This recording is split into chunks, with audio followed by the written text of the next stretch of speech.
Welcome to my YouTube channel maths study with Sunil sir. आज हम आपको पढ़ाएंगे टीच करेंगे लीनियर प्रोग्रामिंग प्रॉब्लम्स। ये चैप्टर आपका सेकंड है, सेक्शन सी का चैप्टर थर्ड। ठीक है, एग्जाम में इससे आता है अप्रॉक्स 5 मार्क्स का। 1+4 होगा या 2+3 होगा, बट मिनिमम 5 मार्क्स का आना श्योर है। ठीक है, इसमें आपको क्वेश्चंस कैसे मिलेंगे, कुछ टर्मोलॉजी है इसकी, वो हम आपको पहले क्लियर करते हैं, आफ्टर दैट क्वेश्चंस करते हैं। एक वर्ड आएगा इसमें ऑब्जेक्टिव फंक्शंस, दूसरा वर्ड आएगा कंस्ट्रेंट्स, मैक्सिमाइज या minimise, corner points, bounded feasible region या अनबाउंडेड फिजिबल रीजन। अब ऑब्जेक्टिव फंक्शंस क्या होते हैं? ऑब्जेक्टिव फंक्शंस यानी रिलेशन बनाना आपका किसी भी गिवन ऑब्जेक्ट्स का। फॉर एग्जांपल मैं आपसे कहता हूं कि x plus y is equal to 10 and x minus y is equal to 4। तो मेरा ऑब्जेक्टिव क्या है इस क्वेश्चन में? मेरा ऑब्जेक्टिव है x और y को सिंप्लीफाई करके एक्स वाई की वैल्यू निकालना। इसी तरह जो लीनियर प्रोग्रामिंग प्रॉब्लम्स होती हैं उसमें प्रोग्राम बनाना, यानी कि हमें एक ऑप्टिमाइज सोल्यूशन बनाना है, इक्वेशंस बनानी है। किस चीज़ के लिए? Effective utilisation of resources in order to maximise profit और मैक्सिमाइज लॉस के लिए। सपोज करो एक कंपनी है, वो number of tables and number of chairs prepare करती है और उसकी जो मशीनरी है वो 10 आवर्स वर्क करती है। एक जो टेबल है उसको मैन्युफैक्चर करने में 4 आवर्स लगते हैं, चेयर को मैन्युफैक्चर करने पे 6 आवर्स लगते हैं। तो इस तरह के जो टर्म्स आपको दिए जाएंगे तो वो आपसे ये पूछना चाहेगा कि इन अ मंथ हम मैक्सिमम कितनी चेयर्स और टेबल्स बनाएं कि हमारा परफेक्ट यूटिलाइजेशन हो जाए टाइम का, मशीन की इफिशियंसी का एंड लेबर वर्क का। ठीक है, तो ये जो परफेक्ट यूटिलाइजेशन है या इफेक्टिव यूटिलाइजेशन पता करने के लिए हमें ये प्रोग्रामिंग प्रॉब्लम्स करनी पड़ती हैं। अच्छा, हम एक प्रोग्राम करते हैं, उसको जस्टिफाई करते हैं, आफ्टर दैट हमारा कंप्लीट हो जाता है क्वेश्चन। कंस्ट्रेंट्स क्या होते हैं? जो भी चीज़ें हम एक्स और वाई के टर्म्स में यानी गिवन क्वेश्चंस के टर्म्स में ये इक्वेशंस बनाते हैं उनको कंस्ट्रेंट्स बोलते हैं। कंस्ट्रेंट्स में आपका इक्वल टू का साइन यूज हो सकता है, less than, greater than, less than, greater than, equal to, less than, equal to, these signs, greater than, equal to, less than, equal to, greater than, equal to या equal to का sign आपका use हो सकता है constraints में। इसके बाद हमें यह पता करना होता है कि वो जो हम ग्राफ बना रहे हैं यानी जो लाइंस हैं इनको या तो मैं प्लॉट कर लूं, तो चूंकि प्रोग्रामिंग प्रॉब्लम्स हैं तो आपको प्लॉट करना पड़ेगा। यानी जो लास्ट ईयर 11th में आपने पढ़ा था इस तरह का कुछ समथिंग याद आ रहा होगा। एक इक्वेशन ये जा रही है, then next equation is this. तो ये जो फिजिबल रीजन आपका आ रहा है दिस इज, यानी दो लाइंस को ऐसे प्लॉट करना, दो या दो से ज्यादा जो भी लाइंस होंगी, सिंगल लाइन नहीं आपको मिलेगी, तो उनको प्लॉट करना। प्लॉट करने के बाद आपको ये पता करना कि रीजन कैसा है। रीजन मतलब कौन सा पोर्शन शेडेड हो रहा है, तो वो पोर्शन शेड करना या तो ये शेड हो सकता है या फिर ऐसे भी हो सकता था, आपका ये पोर्शन कवर हो सकता था। तो ये शेड करना भी आपको कहां से पता चलेगा? कंस्ट्रेंट से पता चलेगा। कंस्ट्रेंट्स की हेल्प से ही आप प्लॉट कर पाओगे। प्लॉट करने के बाद आप कंस्ट्रेंट्स की हेल्प से ही बाउंडेड और अनबाउंडेड रीजन क्लियर कर पाएंगे। आफ्टर दैट आता है आपका कॉर्नर पॉइंट्स। कॉर्नर पॉइंट्स जो फिजिबल रीजन होते हैं उनके पॉइंट्स को फाइंड आउट करना, that is called corner point. और इनकी हेल्प से हम अपने utilisation, effective utilisation of resources की एक्चुअल पोजीशन पता कर सकते हैं कि कितनी चेयर्स मुझे मैन्युफैक्चर करनी चाहिए और कितनी टेबल कि मुझे मैक्सिमम प्रॉफिट हो या मैक्सिमम मिनिमम टाइम यूज हो। तो जो भी क्वेश्चन में पूछेंगे वो आपको बता देंगे। तो मैक्सिमम टाइम, मैक्सिमम प्रॉफिट होना चाहिए, तो हमारे पास नंबर ऑफ एक्स और वाई फाइंड आउट करना है, तो वो कॉर्नर पॉइंट्स की वैल्यू ही हमारी एक्स और वाई होती है। आप 4 पॉइंट्स आते हैं तो 4 बार इसको 4 वैल्यूज रखिए, आपका आ जाएगा। इसके बाद आता है जेड। जेड एक टर्म मिलता है आपको जो कि प्रॉफिट और लॉस को शो कराएगा, मैक्सिमाइज या मिनिमाइज को। जैसे आप कॉर्नर पॉइंट्स निकाल लोगे तो अगर आपका प्रॉफिट आ रहा है 10x प्लस 5y, ये रुपीज है और ये रुपीज है, 10 रुपीज टेबल पे प्रॉफिट होता है, 5 रुपीज चेयर पे। तो नंबर ऑफ चेयर्स और नंबर ऑफ टेबल्स आपने एक्स वाई फाइंड आउट कर लिए, इसमें आप रख देंगे, तो जिस कॉर्नर पॉइंट से आपको क्वेश्चन मिलेगा आप कर लोगे। अब मैं आपको एग्जांपल्स के थ्रू क्लियर करता हूं कि कैसे करना है। तो पहले एक छोटा सा स्टेप और बता दूं, स्टेप वाइज आपको क्या करना होता है। सबसे पहले आपको फर्स्ट स्टेप क्या करोगे, आप ऑब्जेक्टिव फंक्शंस ड्रॉ करोगे, this is your first step, remember it. उसके बाद आप कंस्ट्रेंट्स देखोगे, सेकंड स्टेप। ठीक है, फर्स्ट स्टेप आपका ऑब्जेक्टिव फंक्शन, फिर सेकंड कंस्ट्रेंट्स, थर्ड आपको प्लॉट करना है। प्लॉटिंग अगर आपको नहीं आ रही होगी तो मैं भी क्लियर कर दूंगा। फोर्थ आपको उसका बाउंडेड रीजन पता करना है, first, second, third, fourth. And fifth आपका होता है कॉर्नर पॉइंट्स फाइंड करना, और इन्हीं कॉर्नर पॉइंट्स को यहाँ पे पुट कर दोगे, ये सिक्स्थ स्टेप हो जाएगी, तो आपको पता चल जाएगा। क्लियर? हाँ, मैं आपको ये बताना चाहता था, जब आपका बाउंडेड रीजन आता है तो वो दो तरह से होता है, या तो बाउंडेड होगा रीजन आपका या अनबाउंडेड होगा। अगर बाउंडेड रीजन होता है तो 4 वही फंक्शन है, ऑब्जेक्टिव फंक्शन ड्रॉ करना, कंस्ट्रेंट्स ड्रॉ करना, प्लॉट करना, फिर सोल्यूशन रीजन फाइंड करना, और फिर कॉर्नर पॉइंट मेथड से मैक्सिमाइज मिनिमाइज निकाल लेना। बट अगर अनबाउंडेड हो, जो कि क्वेश्चंस कम आते हैं लेकिन आ सकता है, तो हमें एक लास्ट स्टेप और एक्स्ट्रा करनी पड़ेगी कि वेरिफिकेशन स्टेप आपको शो कराना पड़ेगा। जो लीनियर प्रोग्रामिंग प्रॉब्लम्स हैं वो आपके पास 3 टाइप्स की हैं, manufacturing problem, diet problem, transportation problem. Transportation problem अभी तक आपके एग्जाम में नहीं आई है, बट मैन्युफैक्चरिंग और डाइट प्रॉब्लम्स आपको आते हैं। अब मैन्युफैक्चरिंग प्रॉब्लम किस तरह से होगी? आप टेबल चेयर्स ड्रॉ कर सकते हो, पैंट टी शर्ट ड्रॉ कर सकते हैं, आप बाइक्स एंड कार्स के पार्ट्स बना सकते हैं। तो कौन से पार्ट्स या किस मशीनरी को हम कम या ज्यादा यूज करें कि मैक्सिमम प्रॉफिट हो जाए। डाइट प्रॉब्लम में आप हो सकता है, सपोज करो आप एक केक बना रहे हो तो क्रीम कितना यूज कर रहे हो, शुगर कितना यूज कर रहे हो, ठीक है, और मिल्क कितना यूज कर रहे हैं, या फिर आप कोई और डाइट प्रॉब्लम्स होंगी तो वो फूड से रिलेटेड होंगी। यानी एक प्रोग्राम छोटा सा बनाना Let's start the question. First we revise the class 11th question. Type this: linear inequality. इसको मुझे ड्रॉ करना है. x plus y is greater than equal to 10 and x minus y is less than equal to 2. Now कैसे draw करते हैं देखिए. x axis है, this is y axis, x axis y axis, ये तो आपको वेल नोन है. अब आपको क्या करना है, minimum 2 points for each line draw करना है. First line and second line. Number आप दे सकते हो इजीली. L1 मुझे ड्रॉ करना है तो मिनिमम 2 पॉइंट्स चाहिए. तो वो 2 पॉइंट्स निकालने का सबसे ईजिएस्ट मेथड है कि first we take y is equal to 0, then we get x plus 0 is equal to 10, then x is equal to 10. तो आपको अगर कॉलम बनाना बता देता हूँ तो और ईजी हो जाएगा. This is x and this is y. If y 0 then x 10. Similarly if x is equal to 0 then 0 plus y gives us 10, यानी y is equal to 10. तो 10 और 0. Now 10 comma 0 this point and 0 comma 10 is this point. इसको mix कराइए and we then L1 line draw हो गई. Now what about L2? We put x is equal to 0, we got 0 minus y is equal to 2. तो point 0 comma minus 2. And if we put y is equal to 0 then x minus 0 is equal to 2, यानी x is equal to 2. बहुत simple है, carefully इसको समझ लीजिए, otherwise linear programming tough हो जाएगी. x is equal to 0 तो point 2 comma 0, एक पॉइंट ऑलवेज 0 रहना है. इसका मतलब जो पॉइंट 0 होता है उसके अपोजिट वाली लाइन पे पॉइंट ड्रॉ होते हैं. अगर मैंने लिखा है 0 कॉमा 2 है तो 0 कॉमा 2 यानी x एक्सेस आपकी 0 है तो पॉइंट y एक्सेस पे आएगा. ये always on lie y axis और 2 comma 0 lie on yes x axis. Clear. तो minus 0 comma minus 2 means 0 comma minus 2 यहाँ पे ले लीजिए एंड 2 कॉमा 0 यहाँ पर आ जाएगा. तो प्लॉट इट दिस वन, ये L2. This lines can be easily draw. Clear है. अब आपको क्या ड्रॉ करना है. Now start this one, feasible region. आप फिजिबल रीजन समझ लीजिए तो आपको पूरा 11th का रिवाइज हो गया. ये पॉइंट्स प्लॉट करना आपको समझ में आ रहा है. अगर नहीं आता है तो प्लीज थोड़ा सा 2 मिनट का रिवाइज करके रिवाइंड करके आप फिर से एक बार समझ लीजिए. नाउ फिजिबल रीजन कैसे होते हैं. L1 लाइन के लिए अगर मैं फिजिबल रीजन चेक करता हूं तो मैं लिखूंगा x plus y greater than equal to 10. मुझे x और y इस प्लेन पर कहीं पर भी लाइन ड्रॉ करना है. तो ये लाइन मैंने ड्रॉ कर दी. अब ये इस पेपर को 2 पार्ट में डिवाइड कर रहा है.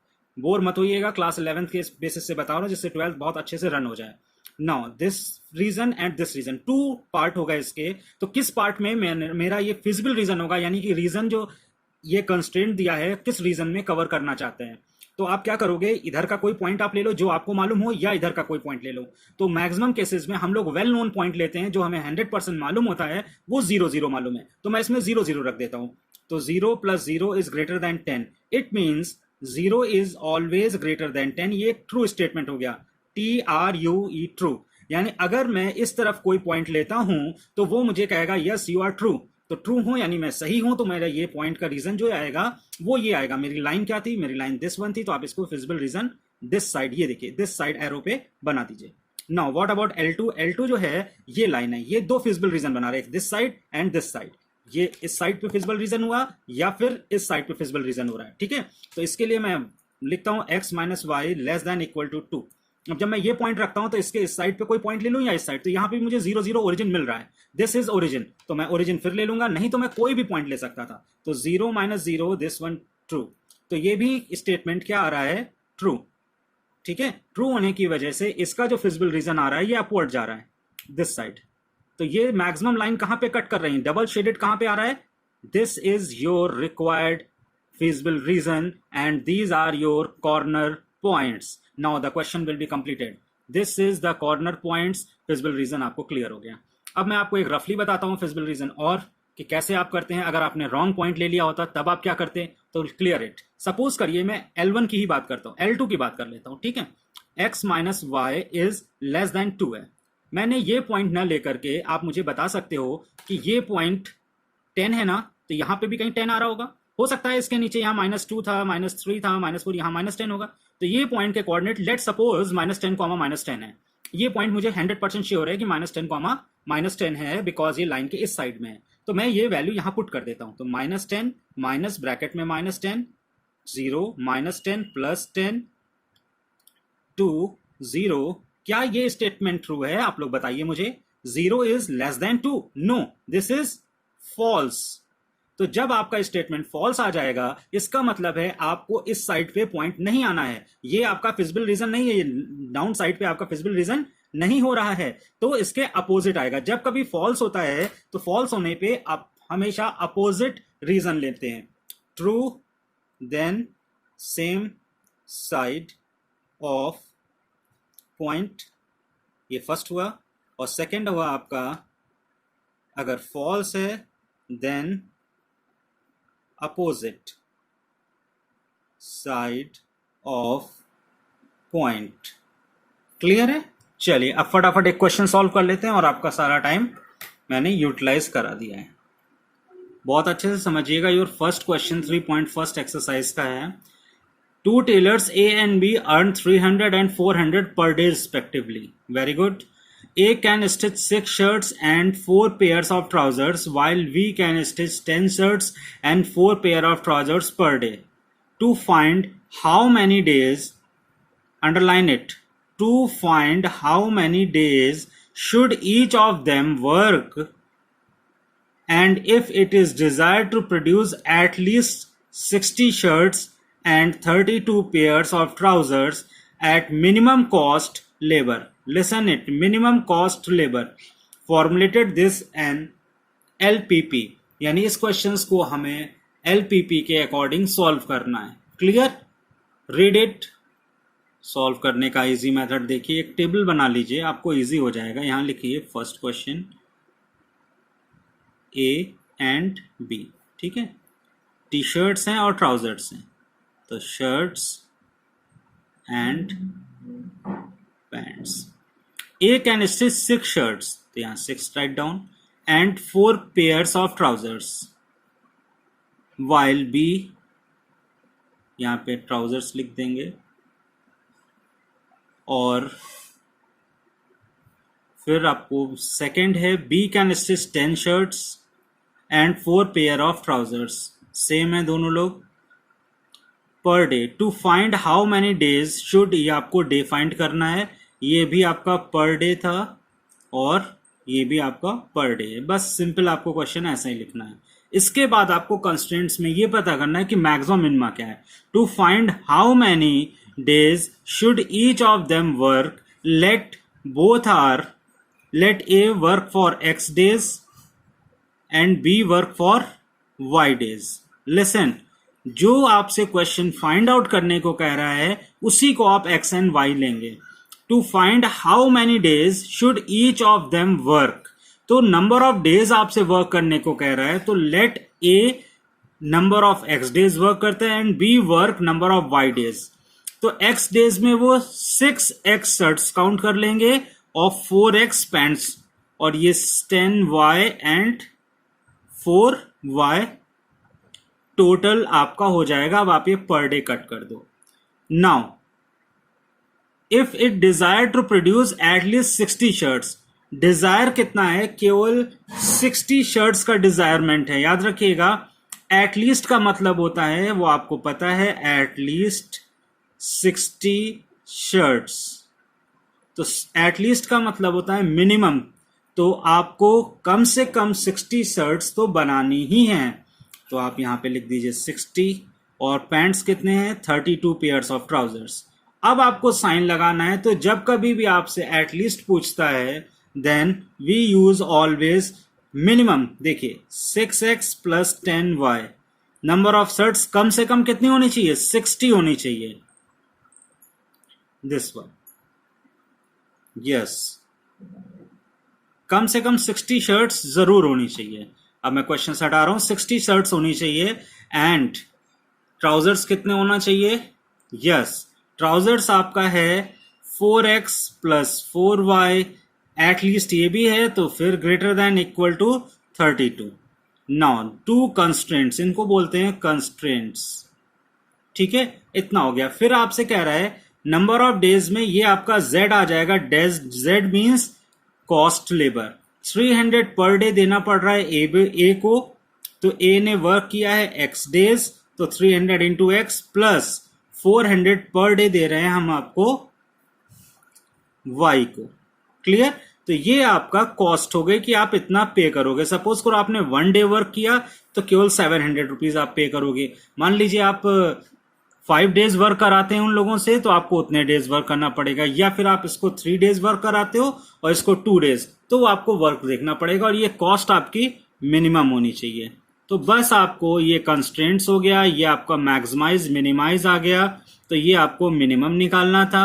अब क्वेश्चन सॉल्व कर लेते हैं, यानी कि इसको ड्रॉ नहीं करना है, यही इस क्वेश्चन में करना था, बिकॉज आपको कह रहा है कि yes formulate this and LPP, इसको एलपी हेल्प से फॉर्मुलेट करना था। अब मैं आपको बताता चलूं, कभी भी आपको एटलीस्ट मिलता है, याद रखिएगा, तो एटलीस्ट को तुरंत आप समझ जाइएगा दिस साइन यूज, और अगर एट मोस्ट मिलता है तो आपको ये साइन यूज करना है। क्लियर? ज्यादा माइंड मत लगाइएगा। आफ्टर दैट यहाँ पे एक चीज और है कि x is always greater than 0 होता है and y is always greater than equal to 0 होता है। बिकॉज आप एक भी दिन काम ना कराएं चलेगा, लेकिन आप नेगेटिव काम नहीं करा सकते कि वो आपसे वर्क मांगने आया है और आप ही उससे कह रहे हो ऐसा है वर्क नहीं है मेरे पास बट मुझे पेमेंट दे के जाओ, बिकॉज तुम नेगेटिव वर्क करके जा रहे हो, मुझसे वर्क मांगने आए हैं। तो इसलिए ये हमेशा नॉन नेगेटिव कंस्ट्रेंट्स बोले जाते हैं, नॉन जो कि अंडरस्टूड होता है, नेगेटिव कंस्ट्रेंट्स। क्लियर? और ये आपके नंबर ऑफ डेज थे। क्लियर हो गया? नेक्स्ट क्वेश्चन हम लोग ट्राई करते हैं फटाफट, बहुत बढ़िया क्वेश्चन है आपका। नेक्स्ट है यस क्वेश्चन नंबर 2 है आपका, a small firm manufactures necklace and bracelets, तो necklace and bracelet the total number of necklace and the bracelet can be handled per day is at most 24। at most 24 है, तो at most 24 को मैंने learn कराया था किस तरह आपको लिखना है हमेशा, जल्दी बताइए। क्लियर है? at most this one sign use करना है, ठीक है। Necklace bracelet that can handle per day is at most 24, तो ये मैं बाद में यूज करूंगा। It takes 1 hour to make a bracelet and half an hour to make a necklace. 1 hour to make a bracelet, 1 hour, and the maximum number of hours available per day is 16 if the profit of necklace is 100 and the number of bracelet is 300। formulate an LPP for finding how many of each should be produced daily to maximize the profit। फिर आ रहा है formulate an LPP for finding how many of each should be produced। तो necklace मैं कर लेता हूं, let number of necklace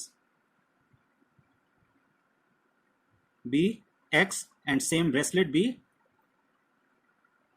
ठीक है। अब मैं क्वेश्चन स्टार्ट करता हूं फिर से। There is that can be handle is per day is at most 24 hours. आप केवल 24 वर्ड्स कर सकते हैं। 1 hour to make bracelet and half an hour to make necklace, half hour और 1 hour। देखिए ये आपको दे दिया मैंने दिस वन, ठीक है। और नेक्स्ट क्या रहा है, the maximum number of hours available पर डे इज 16। तो अगर मैं यहाँ x देता हूँ, ये y दूंगा, तो मेरे पास x/2 plus y into 1। Maximum कितने आवर्स दे सकता हूँ मैं per day? The maximum number of hours available per day is 16। 16 से ज्यादा आवर्स मैं नहीं दे सकता। यस, मैक्सिमम 16 आवर्स आपको मैं दे सकता हूँ। तो x/2 plus y.1 this one. तो ये इक्वेशन आ गई आपका, x plus 2y is 32। This is your first equation. And what about the number of necklaces and this one? Number of necklace, और ये आपको उस क्वेश्चन में लिखा हुआ है कि the total number of necklaces and bracelets that can have handle per day is at most 24। तो x प्लस y यहाँ पे लिख दूंगा, x प्लस y is 24। यहाँ पे again x plus y not more than 24, यानी आप कितनी भी कोशिश कर लो 24 नंबर ऑफ पीसेस दोनों को मिक्स करके आप नहीं बना सकते।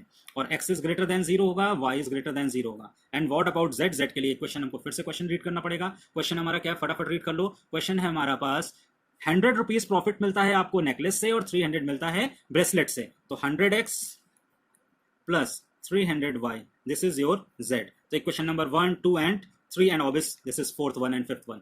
क्लियर है? यही आपको क्वेश्चन में करना था। इस क्वेश्चन में 0 एंड 0 नहीं लेते हैं x और y को, बिकॉज यहाँ पे लिखा है it being given that at least one of each must be produced, यानी मिनिमम एक सिंगल पीस तो हमें प्रोड्यूस करना ही है पर डे में, इसलिए हम 1 और 1 ले लेंगे। नेक्स्ट नेक्स्ट क्वेश्चन सॉल्व करते हैं। नेक्स्ट क्वेश्चन है आपका, furniture dealer deals in only 2 items, table and chairs. तो let the number of tables be x and table be chairs be y। And total आपको 20,000 शेयर इन्वेस्ट करना है। Maximum 20,000 ही आप invest कर सकते हैं। तो अगर आप मैक्सिमम 20,000 इन्वेस्ट कर सकते हैं, इसका मतलब है आप 20,000 से ज्यादा स्पेंड नहीं कर सकते। तो 800 into x number of table and 200 into y number of chairs. और एट मोस्ट या मैक्सिमम के लिए मैंने आपको बताया है क्या यूज करते हैं, दिस साइन। तो रटने की जरूरत नहीं, कंफ्यूज होने की जरूरत नहीं, डायरेक्ट आप ये साइन लगा दिए 2000 और इसको सिंप्लीफाई कर लो, ये आपकी इक्वेशन 2 आ गई। और लास्ट में कह रहा है space to store at most 80 pieces, उसके गोडाउन में केवल 80 पीसेस ही आ सकते हैं, तो x प्लस वाई यानी वो 80 से ज्यादा परचेज नहीं कर सकता, तो ये दोनों का सम भी 80 से लेस होगा और एटमोस्ट का सिंबल भी लेस होता है। अब आपसे कह रहे हैं कि अगर वो सेल करता है तो 950 प्रॉफिट पाते हैं चेयर पर, 280 पाते हैं चेयर पर और 950 पाते हैं टेबल पे, तो प्रॉफिट की बात होगी तो z is equal to 950 x plus 280 y, this is your profit या कंस्ट्रेंट। ठीक है, तो वन कंस्ट्रेंट हो गया, सेकंड हो गया, थर्ड हो गया। Assume that he can sell all the items and that he buys, formulate this form as LPP so that he can maximise the profit, तो आपको इसे मैक्सिमाइज करना होगा और ये आपका क्वेश्चन हो जाएगा। Very well known, x is greater than 0, y is also greater than 0, because आपको यहाँ पे कंडीशन नहीं दी है कि वन चेयर एटलीस्ट वन लेना है, बस ये पॉजिटिव होना है, तो यही कंस्टेंट है, this is your answer. Constant बनाने के लिए इस तरह की आप टेबल बना सकते हैं और इजी हो सकता है क्वेश्चन। ठीक है, अब मैं आपको नेक्स्ट एक्सरसाइज का एक क्वेश्चन कराऊंगा जिसकी हेल्प से आपको कंप्लीटली क्वेश्चन सॉल्व हो जाए, फिर आप प्रैक्टिस करिए और नेक्स्ट वीडियो का वेट करिए। एक्सरसाइज 3.2 क्वेश्चन नंबर 13, इसके प्रीवियस क्वेश्चंस आप इसके करने के बाद कर सकते हैं, अदरवाइज वैसे छोड़ भी सकते हैं, not important. A manufacturer consider that men and women workers are equally efficient and so he pays them at the same rate, बहुत अच्छी बात है। He has 30 and 17 unit of workers, male and female, and capital respectively, which he uses to produce two type of goods A and B। Question आपका यहाँ से start है, A good आपको produce कराना है और B good, clear. To produce 1 unit of A, 2 workers and 3 unit of capitals are required. 2 वर्कर्स चाहिए फॉर A के लिए, यहाँ पे वर्कर लिख लीजिए, and 3 unit of capital, capital कितने चाहिए वो आप यहाँ पे लिख लीजिए। ठीक है, 3 unit are required while 3 workers and 1 unit of capital is required to produce 1 unit of B। ठीक है, if A and B priced at rupees 100 and 120 per unit respectively, how should he uses his resources to maximize the total revenue? How much he uses his resources to maximize the total revenue? Clear? Let we use XX and YY। ठीक है, let A be X number of units and B be Y number of units। तो X जब produce होगा तो women worker इतने 2X हो जाएंगे और कैपिटल 3X हो जाएगा, एंड B के लिए 3Y एंड दिस वन। तो आपके पास टोटल वर्कर कितने हैं, क्वेश्चन में गिवन है 30, इससे मैक्सिमम नहीं हो सकता, और 17 यूनिट ऑफ कैपिटल है। अब कैपिटल यहाँ 1000 में भी हो सकती है किसी फॉर्म में, तो आपको लिखना होगा 2X प्लस 3Y, मैक्सिमम जो हो सकता है वो 30 है, कॉमा लगाइए, सेकेंड लिख लीजिए 3x plus 1y is not more then 17। Clear? And what about z? z के लिए आपको क्वेश्चन में दिया हुआ है if a and b priced eight 100 and 120। तो जब आपको यहाँ प्राइस गिवन होता है तो जिस चीज का प्राइस गिवन है उसी को तो आप x एंड y लेंगे। तो a के यूनिट x लिए थे मैंने, तो 100x plus 120y, this is your profit of maximum. इसी को आपको मैक्सिमाइज करना है कि आप कितने number of units A construct करवाएं और कितने number of units B construct कराएं। क्लियर? सारी नॉलेज मैंने क्वेश्चंस में कॉपी कर ली है, अब मुझे इसे केवल ड्रॉ करना है। तो ड्रॉ करना है यानी लीनियर प्रोग्रामिंग करनी है। तो let first we take first equation because it is written in simplest form, so we can easily graph to it by this sign L1 first and now draw here। और आप graph paper पे solve करेंगे तो बहुत easy रहेगा। मैं आपको oral बता रहा हूँ, अगर x को मैं 0 रख देता हूँ तो y आपका आंसर आ जाएगा 3y is equal to 30, that is called y is equal to 10। तो पॉइंट हो गया 0,10, तो 0,10 दिस वन। ठीक है, and what about if y is equal to 0 put कर देता हूँ तो 2x plus 0 is equal to 30 यानी x इज इक्वल टू 15। तो पॉइंट हो गया मेरे पास 15,0। सिंपली मुझे ऐसे ही सॉल्व करना है, तो 10 ये 15,0। Now mate it, this is your L1, ये 15,0 एंड 0,10। फर्स्ट लाइन मैंने ड्रॉ कर लिया है। नाउ सेकेंड लाइन ड्रॉ करना है, तो 3x plus 1y is equal to 17 है। अब यहाँ पर अगर मैं x को 0 लेता हूँ तो बहुत सिंपल तरीके से आप समझिए, if we take x is equal to 0 then y is equal to 17। तो सॉल्व करते हैं, 3x plus 1y is equal to 17, x0, then y is equal to 17. So 17 comma 0 comma 17, this point is handled. And what about the y? If we y0, then 3x plus is equal to 17. So x is equal to 17 by 3 means approx 5.66. तो 15 this one है, 10 यहाँ पे कहीं आ रहा होगा, 5 point यहाँ approx ले लीजिए, ग्राफ पे आप बहुत एक्यूरेट ले लेंगे, दिस वन, ये L2 ड्रॉ हो गया। नाउ फिजिबल रीजन हमें कैसे पता करना है? देखिए सबसे पहले मैंने कंस्ट्रेंट्स ड्रॉ किए, कंस्ट्रेंट्स के बाद मैंने मैक्सिमाइज मिनिमाइज ड्रॉ कर लिया, फिर उसके कॉर्नर पॉइंट्स मैंने कंस्ट्रेंट्स ड्रॉ किया, प्लॉट कर लिया, फिजिबल रीजन मुझे ड्रॉ करना है। तो मैंने आपको बताया था कि जब कभी भी एट मोस्ट होता है तो ऑलवेज जीरो की तरफ वो लाई करते हैं, तो ये ओरिजिन की तरफ लाई करेगा। रिमेंबर इट, ज़्यादा माइंड आप मत लगाइएगा, बिकॉज बहुत इजी कॉन्सेप्ट से बता रहा हूँ, आप सीधे ओरिजिन की तरफ। तो आपका this point and this point, these 3 points are your constraints and including this one. तो ए, इसको ओ ले लेता हूँ, A B C, these 4 points are your maximize minimize point, but you can't understand what is the value of b. C is well known, C is 17 by 3 comma 0, A is well known 0 comma 10, but B is not known. तो B आपको अच्छे से पता है L1 और L2 के intersection से मिल रहा है, इसलिए मुझे कोई प्रॉब्लम नहीं, मैं L1 L2 का इंटरसेक्शन सॉल्व कर लेता हूं। Clear? L1 L2 intersection solve करेंगे, देन गेट B पॉइंट। ठीक है, तो L1 कितना है आपका 2x plus 3y is equal to 30 and 3x plus y is equal to 17. Line draw करो, equation should be multiplied by 3, तो जब मैं मल्टीप्लाई करूंगा 3 से तो मेरे पास आ जाएगा 2x plus 3y, ये फर्स्ट इक्वेशन थी, and second is 3 3 is 9x plus 3y is equal to 51. Now minus minus minus cancel out, then we got 2x minus 7x is equal to minus 21, x is equal to 3. This one, now put it in equation 1. तो 1 equation क्या है, इसी में रख देता हूँ। तो 2 into 3 plus 3y is equal to 30, 3y is equal to 24, y is equal to 8. तो पॉइंट्स क्या आ गए आपके पास, b के कोऑर्डिनेट्स हो गए 3,8, यानी सारे पॉइंट्स मुझे क्लियर हो गए। Clear? Now z is equal to, अब मैं लिखूंगा फॉर मैक्सिमाइज प्रॉफिट, मैक्सिमाइज चाहिए हमें, तो मैक्सिमाइज में आप पहले z लिखिए, z आपका कितना था जल्दी बताइए, 100x प्लस 120y, तो मैं लिख दूंगा 100x प्लस 120y।